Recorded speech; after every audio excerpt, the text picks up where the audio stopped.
who is also the chairman of the National Assembly.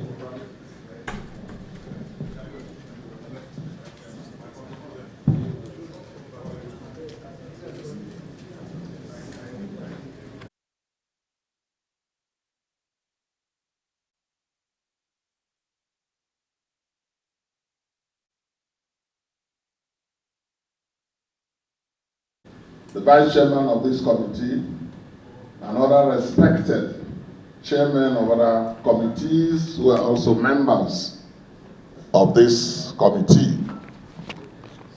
Then our guests, distinguished ladies and gentlemen.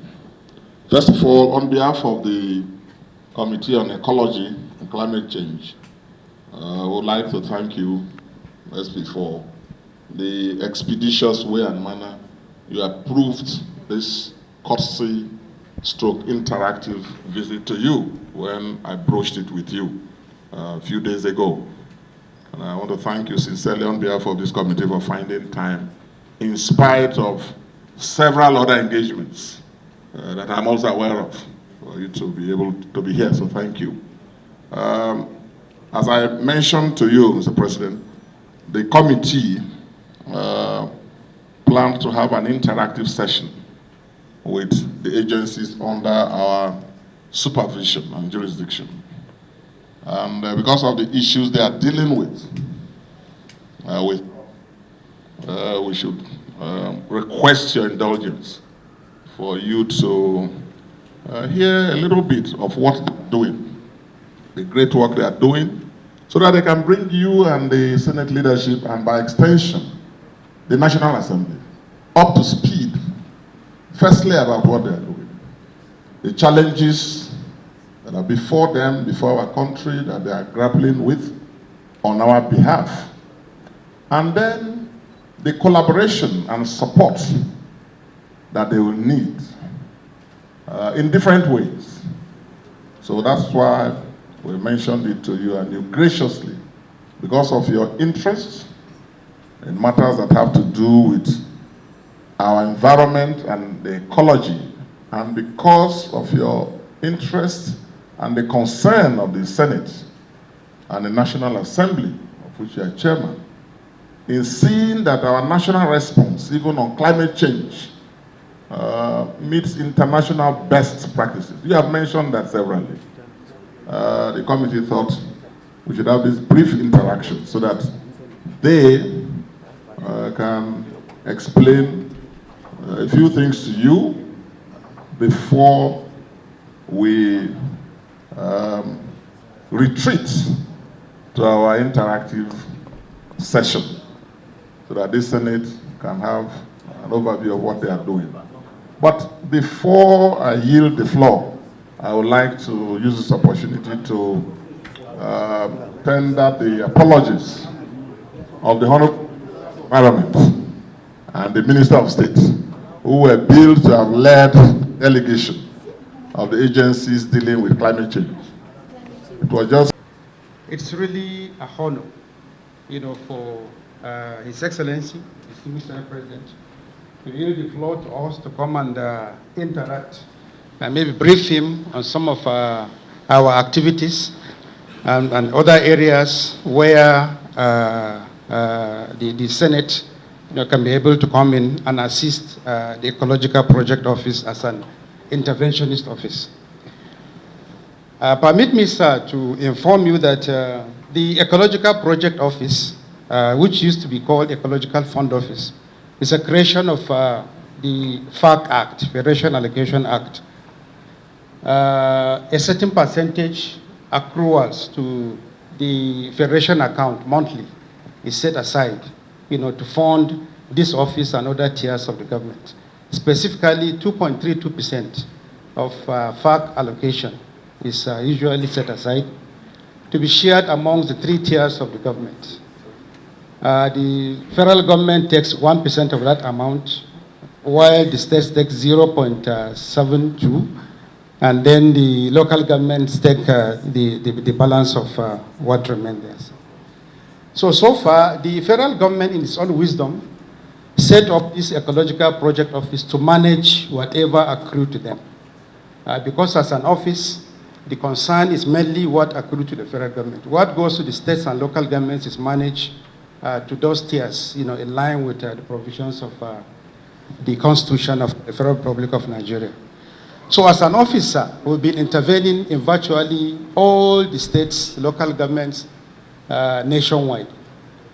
Due to the magnanimity of Mr. President, instead of just honoring the amount of federal usage alone, he directed that any ecological issue that emanates, wherever it is, anywhere in Nigeria, it should be given the necessary attention and action should be taken as such. So far, sir, we've been inundated with a number of requests in the office. As today, we have a data bank that we have more than 5,000 of such requests emanating from communities, from elected representatives, from associations, from various stratas, from the local government states down to the federal agencies and co. We also have with us a number of resolutions from this respected National Assembly, from both the Senate and the Reps, and a lot of other requests that we have been processing and also capturing in our data bank. So far, so good, sir. From 2015 to date, the office has executed and completed 353 projects. At the end of my presentation, sir, I will present to you a compendium of what we have done, all the projects executed by the office. What the compendium has here is pictorials of prior to intervention, during intervention, and what the aftermath of intervention. So far, so good, sir. So our areas of intervention mainly is in soil erosion, gully erosion, and any form of erosion. We also intervene areas that has to do pollution, generally, whether liquid, solid, or whatever type of pollution. We also deal with the issue of coastal zonal management, rectifying such issues. And some of our challenges, in order not to waste much time of Mr. President, is that the first challenge we have with our office is the public misconception. The conception is that there is so much billions in that office. But in reality, sir, what we have is very, very minimal compared to the amount of requests that were already captured in our data bank. As of today, as I've said, we have more than 5,000 requests running into trillions of naira. And what we usually get from the monthly due to the office is in the region of between 2 to 3 billion naira monthly, sir. So that misconception is a really big issue that we have always been trying to handle. And this is exacerbated by the fact that we don't have much collaboration between the states and the local governments with us. We've been trying to reach out to the states and local governments to see how we can be able to collaborate so that whatever we have at the federal level, we can be able to match with what states have and local governments. But it has been a very big issue. Another issue we have is the issue of dwindling resources. Because over time, there have been a lot of legislations that have given a lot of agencies, more than 5 or 6 as present, that also, take in some part of that fund. It has really affected our circle of intervention. In the past, we used to intervene quarterly, but as at present, because of the amount that we usually get these days, our intervention is almost in a year now. So it's really a very big issue. Another issue we have is the issue of insecurity. A lot of the areas we usually intervene, especially different locations within the country, we have a lot of security of issues. We have been relating and collaborating with security agencies, how we can be able to tackle this particular issue so that we can be able to be present in all locations nationwide without discriminating any. Another area is the issue of exit strategy. Normally, by the time we are executing projects, we carry the community along from the inception up to the end of the projects. They are part of the major stakeholders of the projects. So at the end of the project, we usually hand over the projects to them. But we have found that over time that the rate of maintenance of such projects is a very big problem. So we have been thinking of whether we'll go to legislation to find a suitable exit strategy that can be able to ensure that public monies that have been spent there, are better are kept and used for that particular purpose they are meant for. Some of the areas we're trying to suggest as a way forward, with regards to this particular issue is one, how we can be able to use the instrument of the National Assembly, so we can be able to collaborate with the states and local governments with a view to seeing how we can be able to expand our resources and tackle these issues together. Another area we're also looking at is how we can be able to attract maybe donor funding, whether international or local, to see how we can be able to expand our resources with regards to that one. And then also, sir, if through maybe legislative intervention, how maybe some of the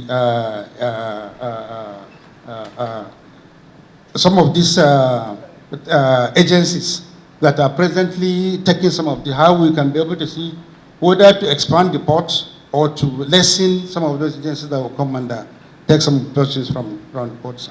So far so good, sir. I wouldn't want to take much of your time. I have a compendium, sir, I want to present you, sir.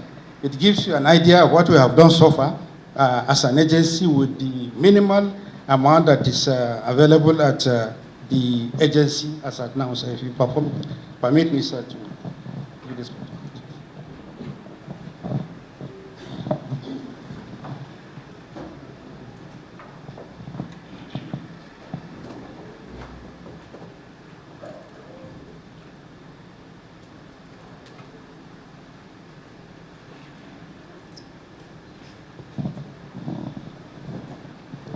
So with your kind permission, sir, I would want to cede the seat to the DG of NAMET. He has some few things also to maybe give an update to the House. Thank you very much, sir, for the honor.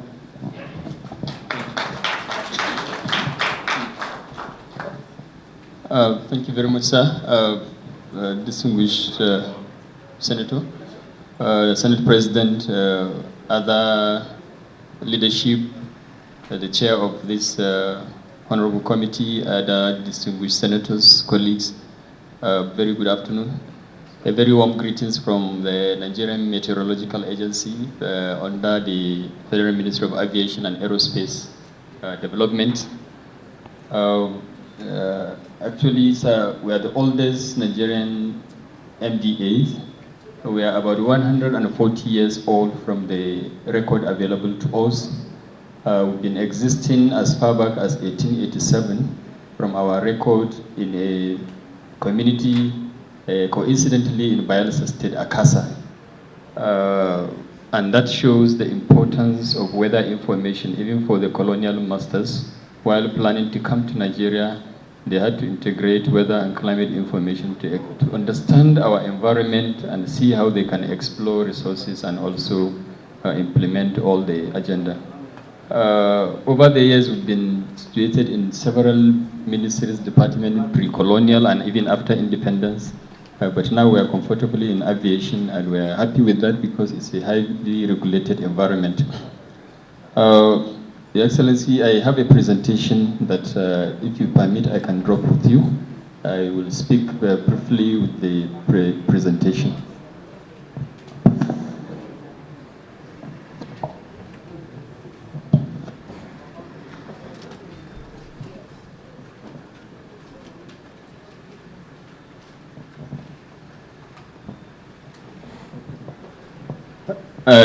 Your Excellency, our services are categorized into three.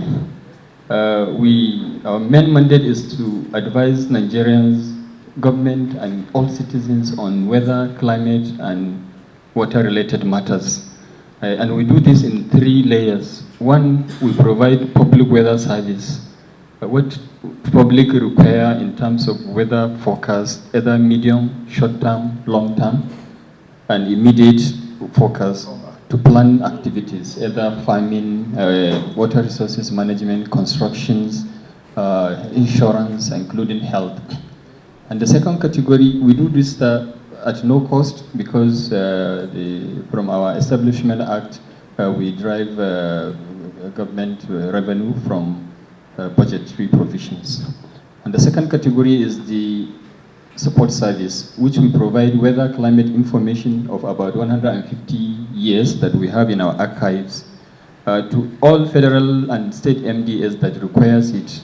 I will give an example like NISA, which produce flood forecasts. So we give them rainfall information for them to be able to come up with flood forecasts for the country. Federal Ministry of Agriculture requires information, and also construction industry. All of them, we do provide this. And the third but not the last category is the tailored services, which we provide to aviation, to other sectors of the economy, marine, based on their request. For aviation, any flyer in the country must have consumed our service. We are present in all Nigerian airports. We are the one that provide per minute, per second operations in the aviation industry for smooth operations. We are very pertinent, sir, and passionate about issue of climate change. I've been a teacher before coming to public service, sir. And while teaching in the university in Mina, during the era of issue of climate change, not so many people believe about climate change. And I was approached by a director in the ministry that I should carry him to an international conference, and to which I obliged. And he secured and got funding from his permanent secretary. But they called both me and him to a table discussion and put the money on the table and asked him, define climate change, then you go with this money to Niger Republic for the conference. He just laughed and looked at the PAMSEC and said, the only thing I know about climate change is if you give me this money, the climate around my house will change.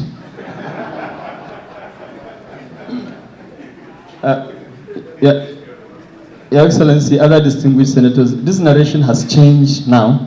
Climate change is no more meant for our children, it's meant for us, because we are beginning to see what is happening regarding climate change. In NIMED, over these 140 years of our existence, we are active member of the WMO. We've been elected as Executive Council of the WMO, and the WMO categorized NIMED as the best med service on the African continent. And presently, we issue daily forecast service to Liberia and Sierra Leone at no cost. And then the WMO is also helping us to assist other countries, showing Nigeria big brotherhood in providing technical partnership. Back home, sir, in order to do all what we should to support issue of climate change, based on my background, I realize we have three options regarding climate change, Your Excellency. Option one is to adapt to the changes, because from the initial physics of the atmosphere, some of these greenhouse gases have 500 years lifespan. So even if we stop emission, the climate will continue to change in the next 50 years. And the reduction of the emission is not even more than 5%. And the second option, sir, is how we can mitigate the impacts and the effects of this climate change, to which NCC and DCC are doing. And the last but not the least category, unfortunately, Your Excellency, is suffering. So we have three options: whether we adapt to climate change, we mitigate it, or we suffer. And this suffering comes in form of devastation to floods due to droughts. And we have seen what happened last year. $4.67 billion lost to the issue of flood alone. And that is very huge. And our environment is seriously degrading. I participated in a research, sir. Southern Niger has more tree species than extreme northern Nigeria, and we shouldn't have that. So they need to do a lot within the country. So on our side, sir, we provide different services in order to assist the country. First of all, we issue seasonal climate prediction every year, and we do give what we call lead time. So this thing is presented and unveiled by our minister by January, and it gives about 4 to 5 month lead time for countries, for Nigeria, to prepare on the nature of the rainfall and all the provisions of sectoral advisories in agriculture, in water resources and environment. We went further, sir, Your Excellency, to do even a handy summary of that, which people like in the Senate and the Federal Executive Council could have it handy. And you have information from all the 774 local government areas. And it has all onset, cessation, length of season, total rainfall amount, and also other detailed advisories that will help Nigerians, including farmers. Nigeria is very vast, so we cannot translate all to all the languages, but we're able to do three. Translated this version into three. Your Excellency, in Nigeria, we don't want to rely on global literature. most countries in developing countries relies on global literature to tell them that climate change is changing at this rate and you should adapt at this rate. So in Nigeria, we say no. We have the skills, we have the data. So every year for the last 15 years, we are the first country that have started issuing State of the Climate Bulletin. And it is through these productions that we are able to identify that there are local evidences of climate change in Nigeria. And one of it, which is change in rainfall pattern. Rainfall comes very late and it goes early. So we have shortened rainy season with high intensity rain. Some states last year experienced 200 millimeters of rain in one day, and that will really mean serious flood. And as a result of that, that is about 30% of the total annual rainfall. So, and there are a lot of other indicators also documented. So based on this, Your Excellency, we're able to identify locally that there are local evidences of climate change, to which NCC and Department of Climate Change also, we are working together to now produce and submit our submissions to UNFCCC and have robust adaptation and mitigative actions. I'll just quickly round up, sir. We also do it to air pollution, because air pollution is the main source of the greenhouse gas emissions. We also produce hydromet products that we support other sectors, like the Ministry of Water Resources, water managers, and also the hydro generation managers. We do a lot of documentation on extreme events, because many cities in Nigeria, last year, about 25 cities experienced temperature above 40 degrees Celsius for more than 50 days within the same year. And these are all local evidences of climate change. We help the farming community with agromet bulletin every 10 days. And also, Ministry of Health also, we help them. Most of the diseases in Nigeria are climate-induced, malaria, cholera, and we can predict malaria. We can predict whether mosquito can even bite human being. So, and this we help also Center for Disease Control. We have a dozen marine stations along the coastline of Nigeria, and we provide marine forecast through NIMASA. And last but not least, we commission a research using our data with some staff in the university and our staff. And this is the first top climate change textbook on impacts, vulnerability, mitigation, adaptation, and in Nigeria. And this covers all the eco-climatic zones of this country. So what we're saying, Your Excellency, we have available data, we have skills, and NIMED has built a reputation over the years in the climatic arena, and we want to do more with collaborations. But we found ourselves in aviation, and our revenue comes from landing charges and overland and cargo charges. And this revenue is mega, and it is what we use to now service other sectors. As you can see, Your Excellency, our main source is aviation, but our service is all the sectors. So, and we want to do more to Nigerians. I will give one example. Some of our data information do not produce money directly, but it avoids cost. Last year, we gave CBN flood forecast in 7 states that don't give out loan in these states. There was going to be flood in the states. And the loan was about 120 billion, and they stepped it down, and that saved CBN and Nigeria 120 billion naira. So, and that money will have gone down the drain, so we have saved the country and the economy this. So, based on this, Your Excellency, we're really very happy with the partnership with the Chair Committee on Ecology, and see how this young organization, even though we are ancient, can grow more and do a lot to this country. Thank you so much, Your Excellency, for this opportunity, and I would like to submit this to you.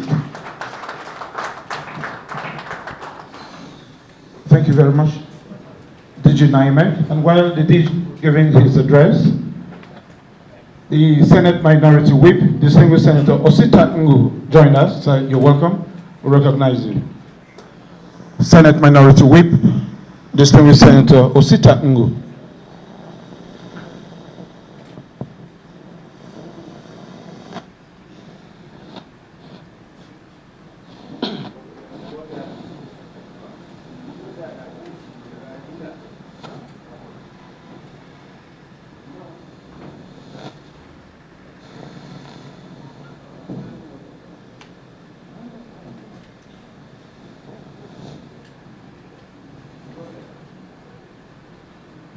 Before His Excellency will give his response, I was directed by the chairman of this committee to seek your permission, Your Excellency, to please approach the representative of the Minister of Environment. She's here with us, Dr. Imelbong Abiola Anem. She's the Director, Department of Climate Change, representing the Minister of Environment, to briefly make a few remarks before His Excellency will respond.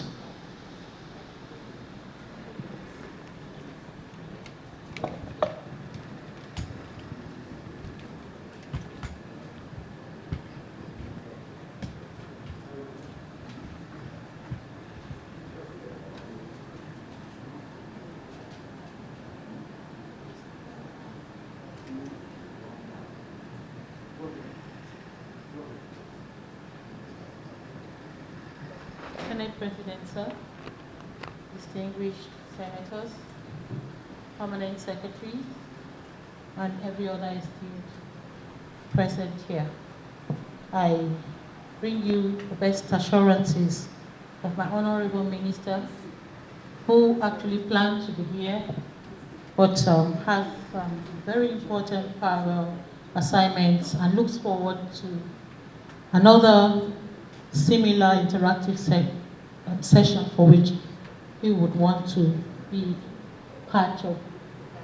I have been directed by my honorable minister to just provide a highlight of what we are doing in the Federal Ministry of Environment through the Department of Climate Change as that date. The Ministry of Environment has the mandate to provide the enabling environment for work to ensure a sustainable environment. And through the ministry, the Department of Climate Change has specific mandate to respond to the United Nations Framework Convention on Climate Change, which is a global treaty, and the most recent, which is the Paris Agreement. The ministry, through the Department of Climate Change, is responsible for relating national communication on annual inventory on the greenhouse gas emission. You'll recall that in years past, that the ministry had committed to reducing global greenhouse gases through its nationally determined contribution, and also ensure that Nigeria meets a net zero by 2060. And activities of the department, the ministry through the Department of Climate Change ensures that we conduct an annual inventory to the UNFCCC by reporting levels of greenhouse gases, greenhouse gases sources, strategies for mitigation and adaptation. And we have in the past submitted to the UNFCCC a first national report, communication, second, third, and the fourth, for which we are in the process of putting together. Through the Department of Climate Change and the Ministry of Environment, we have an innovative green bonds, a climate finance mechanism to reduce or to carry out projects to mitigate the issues of climate change. But very importantly in all of this, we undertake public awareness programs, we undertake studies, and advise government on policies and actions related to climate change. Most recently, we seek to work with the Governors Forum to entrench climate change awareness in the 36 states. We have developed documents, policy documents on this and related documents. The National Clean Cooking Policy and other related policies to advise government on actions related to climate change.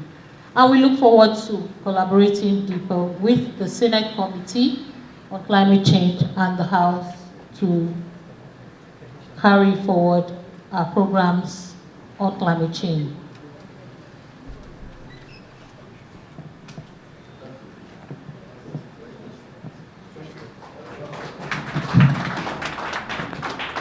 Thank you very much, representative of the Honourable Minister of Environment.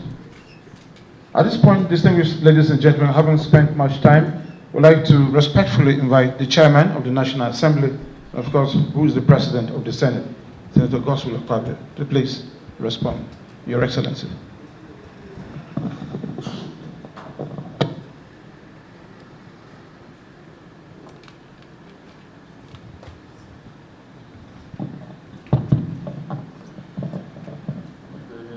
Senator going to make any remark? All right. Okay, so you yield the floor to me. The eyes are. Let me, in a very special way, recognize the leader of the Senate, distinguished Senator Opeyemi Bamidele, UN, and my brother, the majority Deputy Whip of the Senate, distinguished Senator Nwebwe Mokocha, and of course, my other brother, the minority whip of the Senate, distinguished Senator Osita Mbu, and my colleague, and His Excellency. He has only one title to go to totally get to me. When I was a minister, they used to call me GSM. That is the governor, senator, and minister. So you still have to take one more title. My very performing brother, Governor Senator Siraki Dixon, CON. The chairman of the Senate Committee on Judiciary, Legal Matters, and other, etc., anything that has to do with justice. And former Chief Whip of the House of Representatives, my brother, distinguished Senator Mongulu. Then, of course, my other brother, distinguished Senator Wodende, judicially confirmed, a chairman of Senate Committee on Anti-Corruption. And my other brother, the distinguished Senator Ekweyon, Asukwa Ekweyon, the chairman of the Senate Committee on NDDC. You know, what we are discussing also affects the totality of the Niger Delta region. So I'm happy that you are also here to listen to principal officers of the Senate, the Director General of Ecological Funds Office, maybe that's the Permanent Secretary. They are also in charge. Then, of course, the Director General of NIMET, very senior directors and officers of both NIMET and Ecological Funds Office, ladies and gentlemen of the press. I want to start by thanking distinguished Senator Siraki Dixon for sponsoring and organizing this educative interactive session. Thank you, the chairman of Ecology, the Senate. I think this is the first of its kind that we are meeting them like this. And I thank you, I thank the members of your committee for this initiative.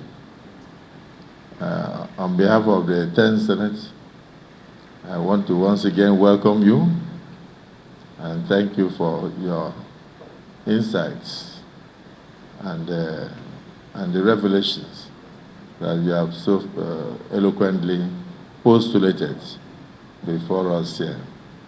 For me, it's a privilege to receive you at a time like this when the world is focusing on climate change and all ramifications.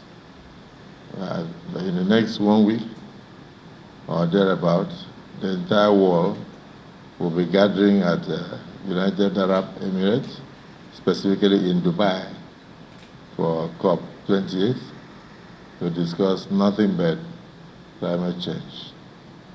It is true that even for most leaders in the world, even in the developed world, some did not believe in climate change. So I can imagine when the DG NIMET told us the story of our colleague, our brother director from the West African country. I don't think the person was a Nigerian.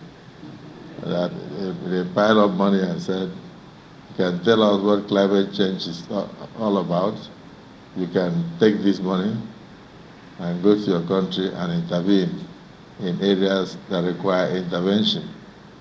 And the man said, "All I know about climate change, if I'm quoting you right, is that if you give me this money, the climate around my community, around my house will change." So I think that is my take home. That after this interactive session, with what you have educated us, two of you, I believe the climate around the Senate will change. So I actually I enjoyed every interaction. The director representing the Minister of Environment, we also welcome you.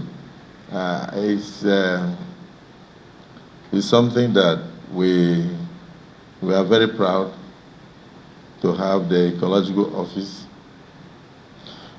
under the presidency. Am I right? Specifically the office of the SGF. Yes, specifically the office of the Secretary to Government of the Federation. You have intervened in a lot of projects, and then of course your own problem has to do with funding. You have more problems, you have more requests than you have funds for, which is also the problem of the Senate. We have more bills, we have more things to do than we have funds for. And it's also the problem of Nigeria. But I want you to try to prioritize a little more. I give you an instance. When I was a minority leader in 2016, I ran into a school in my senatorial district. The school is called Goretti Girls Secondary School. And at that time, 2 hostels had gone down due to gully erosion in a place called Ikotipene. Yes, and then, we took pictures, we wrote to your office for intervention. I tried to follow up as much as possible, but from what you are saying, maybe you have data, and some of the data may date back to 1971. So before you get to 2016, it might take us around 31 years. So unfortunately, 5 years after, that school today has only 2 buildings left out of 11. Only 2 buildings. So the school had to shrink, and they are no longer budding because all had collapsed into the ravine. I have sent the request to the chairman of the Ecological Committee in the Senate, so that you could still take a look at it, if it's possible, to save the 2 classroom blocks left. The school is called Goretti Secondary School, one of the worst. There are others. I have also traveled to the southeastern part of Nigeria, and they have major ecological issues. It's not going to be possible for your 0.7% or 1% alone to tackle the ecological problems of the country. So your suggestion that we may require international support and sponsorship and maybe aid from international organizations resonates with my feelings. And that is why very recently I was elected into what we call the ECRO, Executive Committee of the Interparliamentary Union, made up of about 189 countries. And I think that's the first time a Nigerian has been elected into that executive committee since 1964. And I found out that within that organization itself, their budget to intervene in countries through parliament in ecological matters and climate change is about $30 billion. $30 billion. So in the session for COP28 in Dubai, we have our own session on climate change. So I was quite excited to have all this reservoir of knowledge, which will help me so that when I'm speaking, I will not speak like the man who said the climate around his house will change. I will speak that the climate around Nigeria will change, and then the kind of problems we are suffering, if they should intervene. I would like to take with me certain documentations to let them know that yes, indeed, Nigeria is a place they should intervene. So I know when we are talking, even the chairman here knows. When I was a minister, I had occasion to discuss with him and the current minister, the current governorship candidate of APC. The current governor in waiting of APC. if declared. So they have a major problem of ocean surge. So even when you finish building your house in Bayelsa, you are not sure that in 5 years, if you travel abroad, you'll come back to see the house. Whenever the dam in Cameroon is open, I think it happens on an annual basis.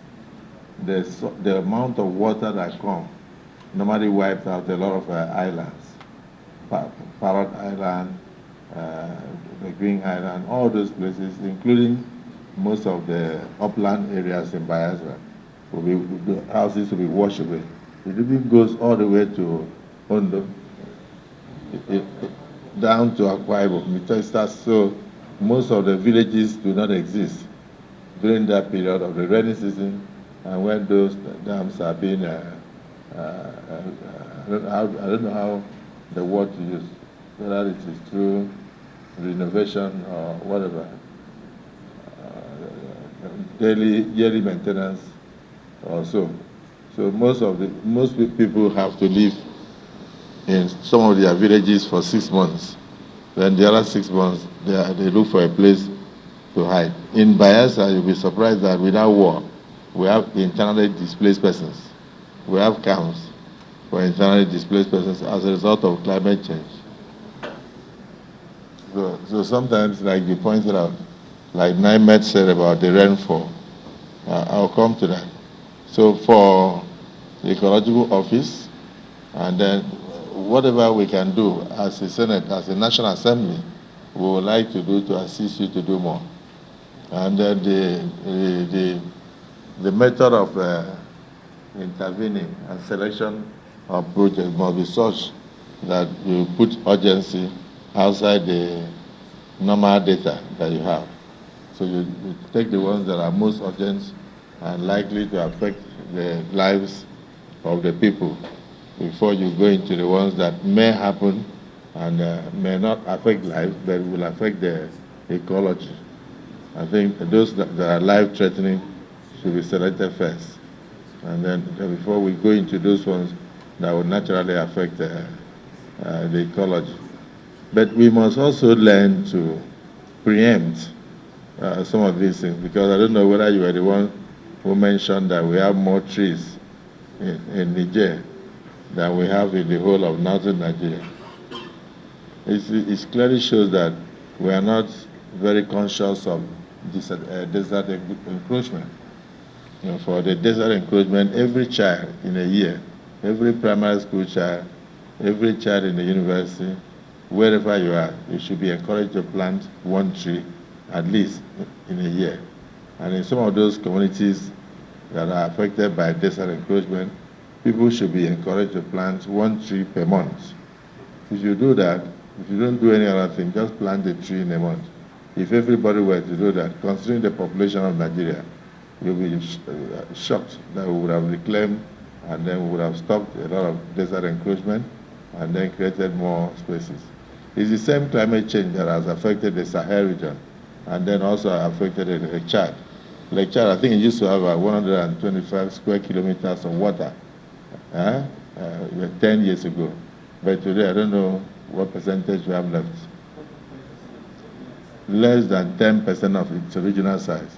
And the result is migration. The result is migration. People who were used to making a living from Lake Chad can no longer live there because of the fact that the environment has changed drastically due to climate change. So I think it has shrunk to a point where we are not sure we have up to 15,000 kilometers of water, affecting about how many? About five different countries. So it's a major, major problem. And that is, it has even affected security to the point where headers who used to bring their heads of cattle from those 5 countries to the Lake Chad region, and they enjoyed a boom in their economic well-being, now have to trek downwards. And the result is wherever they are looking for grass, then they will have to pass through farmland, and then and the villagers will resist that they are destroying their corn, and then at the end, what happens? Killings and all that. So some of them have to become armed because they want to protect their cows, and they don't want their cows to die. And even if you give the cow water, you must give it grass. And if you give it grass without water, it must look for water. So this is part of what is happening, and it's affecting the security of the nation and the countries that border on those places. So it's something that we must all take seriously. That is why I applaud you for taking the initiative to come with all your directors to give us this briefing from the Senate. We do appreciate. We will use your briefs to work.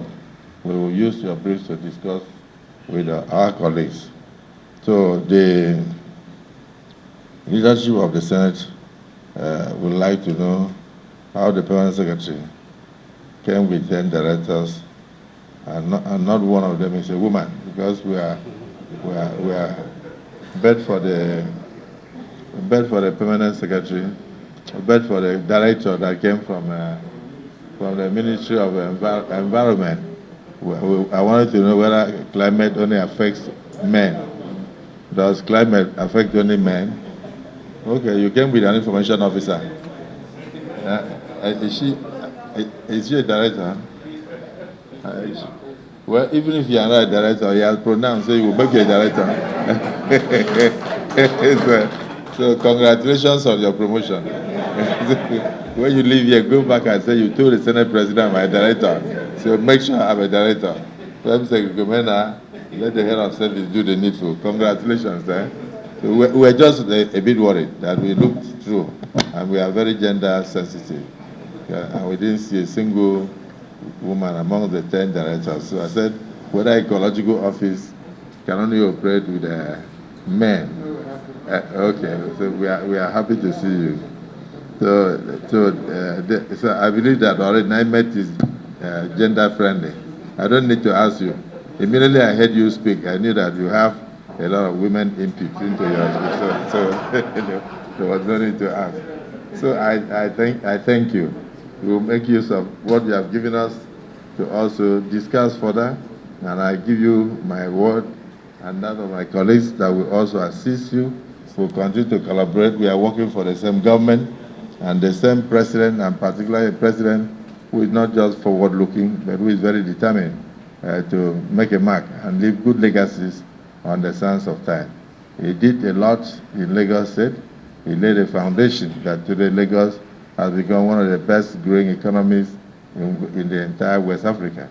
So I think by the grace of God and with all our support, we will also put Nigeria on the path to greater progress, and thereby renewing the hope of the ordinary Nigerians that have been yearning for good governance for years.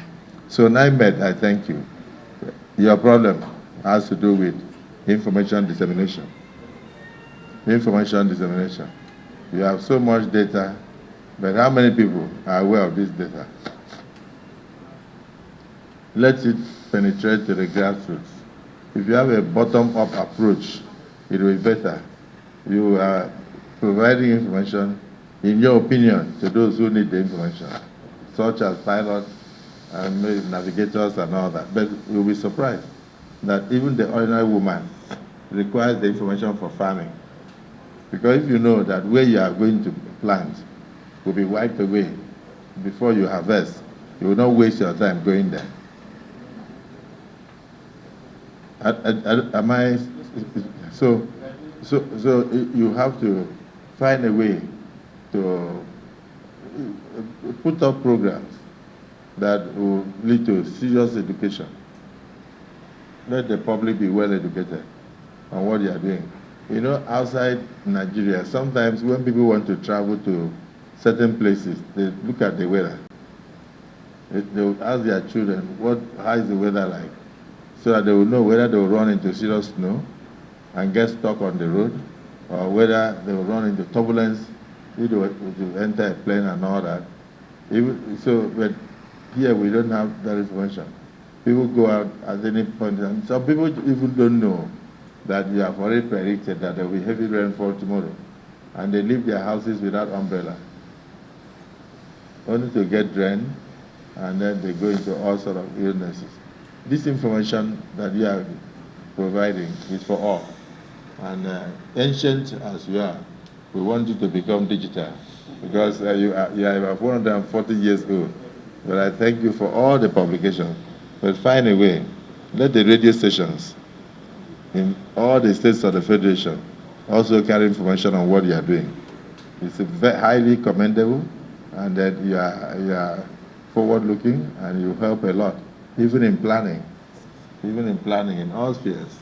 And then navigators. In fact, let me tell you, if you were able to get across to fishermen in the 9 states of Niger Delta, including Benue and Taraba State, all these deaths that you are hearing, you know, where they say, oh, the boat capsizes, this did not happen, this ran ashore, would not have happened, because many of them will want to know about the weather. What will be the situation of the water before they even go in? So that's why I'm saying that the public needs to know. You are doing well.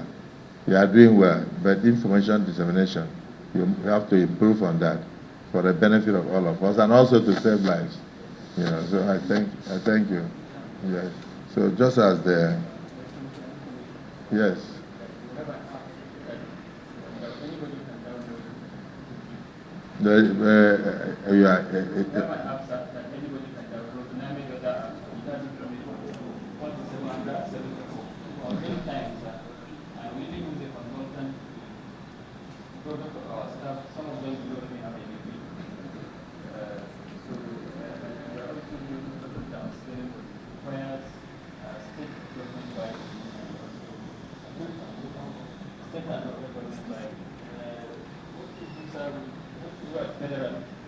Seasonal climate prediction, collaboration with state to demonstrate state level forecast, and then link it to other activities.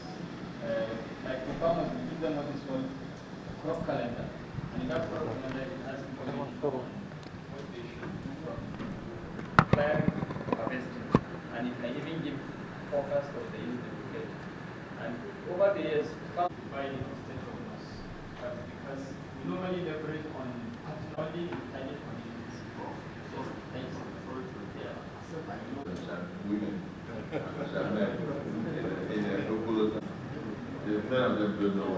So the local governments take it, and then we use the local radios, and in their languages also, interpret them in their languages and all that. You'll be surprised that many people will not go fishing without listening to NIMET.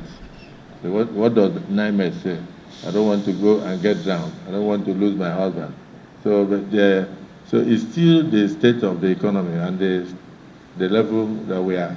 But I think it's something that after 140 years, we must do it a little bit differently in order to make sure that the public gets much more enlightened and the information gets to them, for them to plan their daily activities and also plan their yearly activities. But for what you have done, quite impressive. Again, I also thank you, and I know you can do more with more funding. So my sister from Ministry of Environment, send our regards to the honorable ministers, and I assure the ministers that we look forward to seeing them whenever they have a chance. But on the whole, I thank you for this the opportunity given us to listen to you, and I assure you that when you make a request to the National Assembly, I'm speaking for both chambers now, the House of Representatives and the Senate, through our Ecological Funds Office and all our climate change committees in both the Senate and the House of Representatives, that we will look at it favorably because it will help to sustain what we already have on the ground and prevent what we would have lost in future. Congratulations and thank you for coming. Thank you very much, Your Excellency. But just before we draw the curtains, we have a visitors register for... To also write something. Our brother, Dr. Inyebon.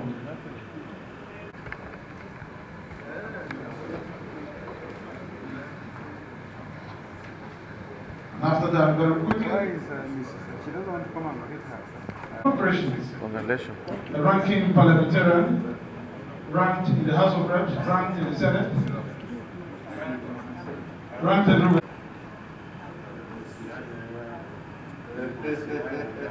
Go now. Group photograph.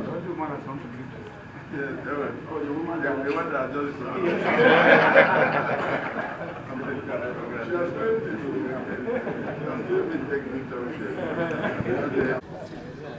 Two 211, the meeting goes.